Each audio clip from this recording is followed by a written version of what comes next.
So I'm just checking in to see how we're all doing after the Lionsgate portal, as we're sort of like getting over the other side of the mountain and just calming down a little bit. So as some of you may or may not know, my last video was done in Zimbabwe. I was in Kariba. Now I want to talk about, I'm going to dive straight in with this because, this is, a lot went down. And, remember the key word for Lionsgate is culmination, meaning energy runs, it all comes to a point. So your energy, okay, so let's just talk about the bigger picture. When you talk about like coming back into wholeness, coming back into oneness, this is what we're talking about, because your energy runs. It's the Taurus energy, and it runs like it comes out. You break away with all your density, and it comes back, and you bring it back to wholeness, back to heart. Then more density breaks away, and it just keeps running like this, back to heart, density, heart. And that's kind of like, if you want to look at the process, and if you think about the Lion's Gate, the bigger picture, it's like all of this stuff on a grander scale coming back to center. That's what it's all about, so culmination. So remember, we began a brand new galactic year, ending on a previous one. Everything gets packed away, and it's kind of brutal in its energy because it's the Lion's Gate. It's a lion. It's not a fluffy chihuahua. It's a lion. So it's basically going to come up you like that, and it's all about finding your lion's roar. It's and it's Sekhmet. Here she is, Sekhmet's energy. Love her. And she is all about, she's the shadow mother. She's the dark mother, and she's Lady of the Flame. So she burns away and transmutes with fire. And and she's fiercely everything. Fiercely loves, fiercely transmutes. She's the goddess of war. So you can imagine she's the one on the front line. So that's kind of like a lot of the energy of what the Lion's Gate is all about. But she loves you. She loves you like fiercely because she loves her children. We are her children.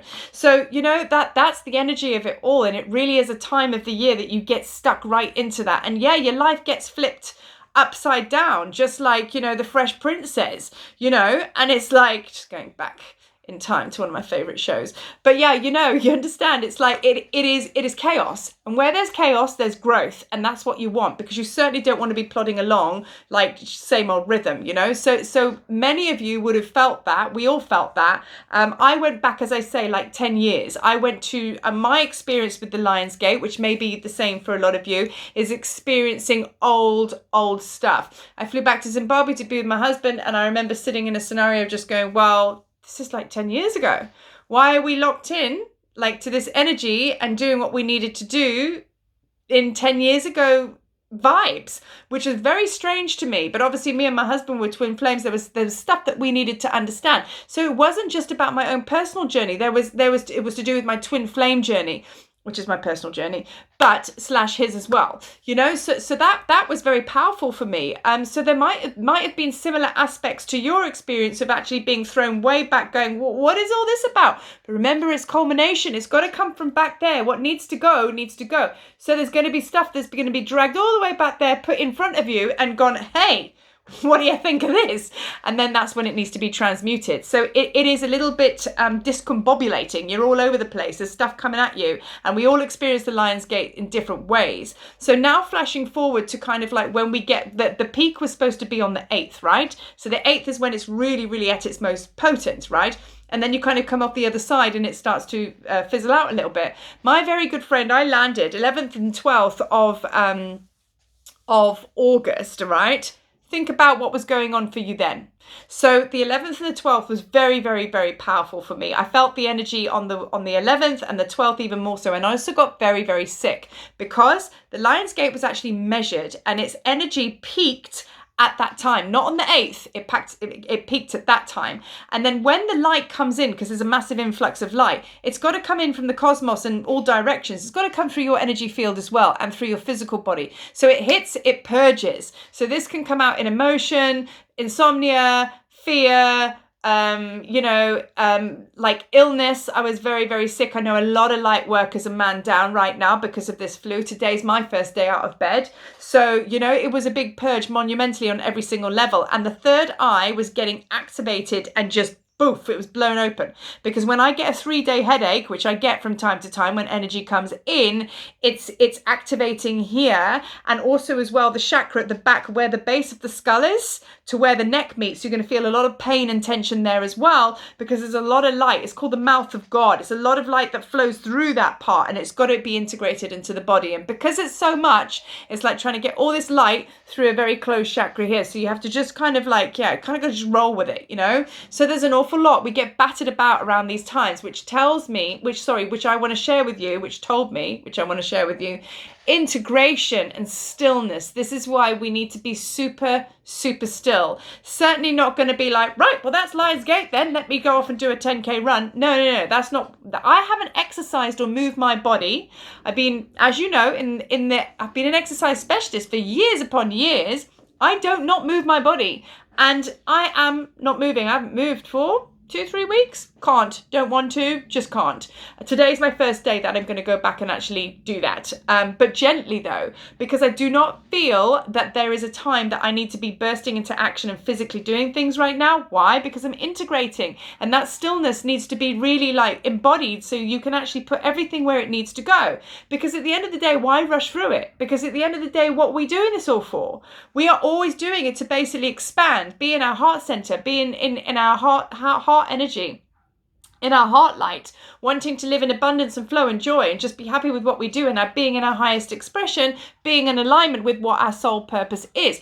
That's the mission. That's the agreement. So why go and tamper with it now just to go and be busy? Allow it to happen. Allow your system to integrate what it needs to integrate so it can give you exactly that, right? So I really am saying integrate, stillness, rest, lots of water. Now, clearing out is a big thing of the day as well. I am doing a really crazy, hardcore liver cleanse today, which is like, I haven't had coffee today and I'm very sad with it. So I'm going through the emotional aspects of just fighting against it.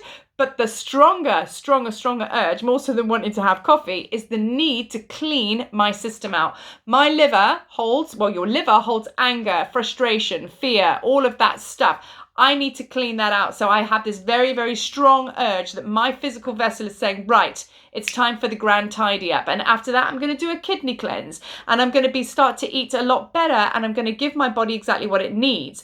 And I've never been called to action like this, to do this. So that's that as well. So also clearing clutter out your space. Spirit can't communicate with you if there's shit everywhere. So clear out your office. I've cleared out my office today. I've really have this compulsion to just get stuff done, clear out my space and start anew. So there are brand new times coming, but we have to allow the physical human side of ourselves to catch up, because our spirit's been going. And also as well, we've been doing an awful lot of work in our sleep time, and all of us have been dreaming about lines. Like, so many people have had some mad funky dreams. Lines have been all the way through them. I mean, me included. So that just tells you how busy you are at nighttime. So even though you may not remember what it is that you have done at night, maybe you don't remember your dreams, but let me tell you, you're doing something, because there's never nothing going on. So we're doing big work at nighttime. Why? Because we're able to drop our physical body. It gets out the way, the mind gets out the way, and then we really get to work, right? And that's another reason why you might feel quite tired when you wake up, because you've been so busy at nighttime. So again, you're on the night shift, man. Take it easy in your waking state. So allow the body to actually receive what it needs to receive, which is water, good eating, rest, just good vibes, man. Just good vibes. So I pulled a card, okay, because I'm working a lot with the hieroglyphs. I'm very much of a alchemical decoder. I work with the codes and frequencies, and and portals, and activate people's systems through codes and frequencies. So working with hieroglyphs is like me living my best life. And I have this deck, which I'm going to share with you now, because they're really good. And it's basically, they've been created by Reverend Norman D. Ellis. Norman D. Ellis writes some really badass Egyptian books as well. These are the cards. So I'm working with her hieroglyphs right now, which is also making me very busy in my sleep state, whole nother thing. But Wadjet is the one that came up today. Wadjet, as you can see, is the serpent. Usually sits on here to base it on the Egyptian god and goddesses to show that they are enlightened, Kundalini energy, all that vibe. What is she all about? She is a fierce protector for a start. And I said, right, okay, who's working with us today? This is what came up. Channeling, sudden bursts of intuition, which is the third eye that I'm talking about, those sudden bursts of intuition and, Kundalini energy, which is the energy that runs up the spine, awakening on such a big level, which is why even more so you need to be still. Just because, you can't see anything going on here it's all going on. You are basically creating in the ethers and it's about to come into land, which is why you've got to clean your physical vessel, allow it the time and space to rest, because this guy has got to be strong enough, because this is your divine masculine in the light. It's your vessel, it's your grid. You've got to be able to land all of this light energy grid, which is the divine feminine, into the physical. So he's got to be good to go, man. He's got to be ready. So because what's going to come now is you're going to start to see exactly where you may be thinking of going now. Why? Because your soul purpose is starting to activate. Your soul purpose grid, okay? Soul purpose activation. That's why all this light stuff's just happening. Not to be put through a washing machine because it's fun. That's not why it goes on. So we're being activated in a huge way, but we need to just be still, which is why I bring it back to the physical body. So there's a lot there, and I just wanted to try and keep my videos a little bit shorter because there's going to be many videos from me because there's a lot going on right now and it's only going to pick up speed. But be still and integrate. Now, something you might want to work with while you're being still and integrating, when the time is right, because what I'm going to share with you now is technically a little bit of an activation, so you need to be discerning as to whether you do it now or just now.